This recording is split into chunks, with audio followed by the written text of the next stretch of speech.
Hello everyone and once again welcome to WS Cube Tech। Myself Umar Taskeer. Guys, इस particular video में हम लोग बात करेंगे इंस्टाग्राम से रिलेटेड कुछ मिस्टेक्स के बारे में। तो ज्यादा टाइम नहीं वेस्ट करेंगे, चलिए सीधे चलेंगे टॉपिक के ऊपर और हम लोग बात करेंगे कौन से ऐसे कॉमन मिस्टेक्स हैं, बहुत ही पॉपुलर मिस्टेक्स हैं जनरली लोग करते हैं।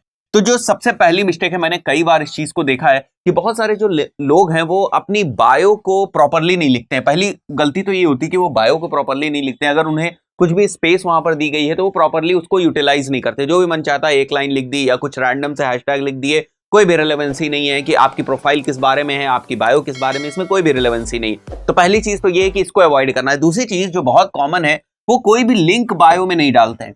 कोई भी लिंक बायो में नहीं डालते, बट यहां से ये जो लिंक आप बायो में डालते हैं इसका बहुत पोटेंशियल है। अगर आपकी कोई वेबसाइट है तो यहां से डायरेक्टली आप अपनी वेबसाइट के ऊपर ट्रैफिक सेंड कर सकते हैं, डायरेक्टली वेबसाइट के ऊपर ट्रैफिक सेंड कर सकते हैं। अगर उस वेबसाइट के ऊपर पिक्सल्स लगे हुए हैं, और वो पिक्सल्स हो सकते हैं फेसबुक के पिक्सल लगे हुए हैं, वो पिक्सल हो सकता है आपका गूगल का रीमार्केटिंग टैग लगा हुआ है, तो गाइस होगा क्या, जब आप यहां से यहां पर जो भी लोग आएंगे, आपकी बायो में जो भी लोग आएंगे, उनको आप अपनी वेबसाइट पे भेजोगे, तो अगर वो एक बार आपकी वेबसाइट में आ गए, इसका मतलब वो आपकी रीमार्केटिंग लिस्ट में आ सकते हैं।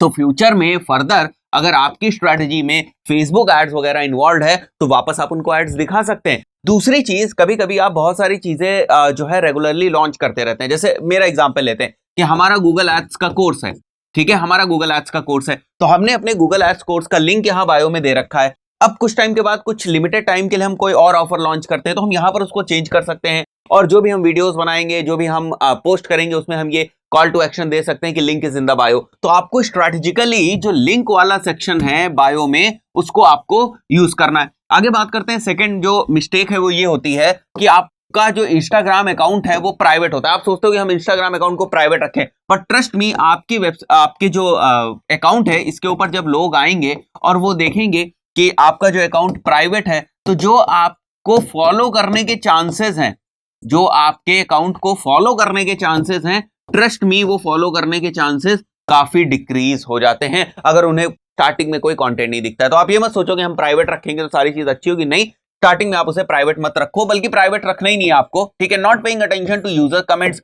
बहुत बेसिक चीज है, ये रिलेट करती है यूजर एंगेजमेंट के ऊपर कि आपकी अगर आपकी जो प्रोफाइल है उसके ऊपर यूजर एंगेजमेंट आ रहा है तो आपको भी उसको रिप्लाई करना है प्रॉपरली, जो है यूजर वगैरह कमेंट्स को रिप्लाई करना है। नो हैशटैग स्ट्रैटेजी, प्रॉपरली आपको हैशटैग्स यूज करने। अब हैशटैग्स में बहुत सारे लोग जो हैं बहुत से तरीकों की मिस्टेक्स करते हैं, जैसे कि रिलेवेंट हैशटैग्स करना, सेलेक्ट करना, और हैशटैग्स को लेकर बहुत सारी चीजें। ऐसा नहीं है कि केवल आप अपने इंडस्ट्री से रिलेटेड हैशटैग सेलेक्ट कर लेंगे। जैसे अगर आप डिजिटल मार्केटिंग के ऊपर कंटेंट बना रहे हैं, डिजिटल मार्केटिंग के ऊपर अगर आप पोस्ट कर रहे हैं, तो आपको लगता है कि आप हैशटैग डिजिटल मार्केटिंग ले लेंगे और ये चीज काम कर जाएगी। ऐसा नहीं होता है गाइस, बहुत सारी चीजें हमें देखनी पड़ती हैं कि ये हैशटैग कितना लाइव है, इसके ऊपर कितनी पोस्ट्स हैं, और इसके ऊपर, इस हैशटैग के ऊपर किस टाइप का एंगेजमेंट। ऐसे बहुत सारे फैक्टर्स होते हैं जिनको हमें देखना पड़ता है, और उसके बाद हम अपनी प्रॉपर हैशटैग स्ट्रेटजी बनाते हैं। कुछ हैशटैग के हम सेट्स भी बनाते हैं, कुछ हैशटैग्स हम इस तरीके से भी रखते हैं जो हमारे मोस्ट ऑफ द पोस्ट में कॉमन रहेंगे, कुछ नए हैशटैग्स भी होते हैं, कुछ जो ट्रेंडिंग हैशटैग्स होते हैं उनको किस तरीके से यूटिलाइज करना है।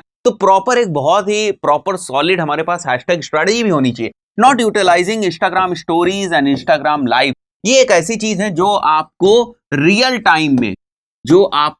टाइम में एंगेजमेंट्स देती हैं, तो आप इसके पोटेंशियल को नहीं मिस कर सकते। आपको यूज करना है, इंस्टाग्राम स्टोरीज को यूज करना है, क्योंकि वो सबसे पहले दिखे। कोई भी अगर आप कोई भी अपने इंस्टाग्राम में होगा, तो अगर वो आपको फॉलो करता है, सबसे पहले उसको वो स्टोरीज दिखेंगी, राइट। तो अगर आपकी पोस्ट उसको नहीं दिख रही है, फीड में उसे पोस्ट नहीं दिख रही है, तो स्टोरीज को अगर आप रेगुलरली स्टोरीज जो है वो अपलोड करते रहेंगे, तो अगर आपको फॉलो करो तो उसको सबसे पहले दिखेगा, ठीक है, स्टोरीज में। क्योंकि स्टोरीज में जो सीक्वेंस है, वो जो रिसेंट स्टोरीज हैं या जो रिसेंट अपलोडेड स्टोरीज हैं, वो पहले दिखती हैं। और दूसरी बात, पोस्ट से ज्यादा एंगेजमेंट स्टोरीज के ऊपर होता है, तो आप इसके पोटेंशियल को इग्नोर नहीं कर सकते। Next is low quality photos, videos और पोस्टिंग ओल्ड कंटेंट। ये भी मैंने देखा है, बहुत सारे लोग ये मिस्टेक करते हैं। देखो, Instagram is a visual platform, और अगर आप ये सोचो कि मैं किसी भी तरीके की फोटो यहां पर डाल दूंगा, किसी भी तरीके की वीडियो डाल दूंगा तो काम चल जाएगा, नहीं, ये स्ट्रिक्टली विजुअल प्लेटफॉर्म है। ऐसे में आपको ध्यान रखना है कि आपकी फोटोज की क्वालिटी जो है वो डिग्रेड ना हो, आपकी वीडियोस की जो क्वालिटी है वो डिग्रेड ना हो, तो आपको इस चीज का भी बहुत ज्यादा ध्यान रखना है।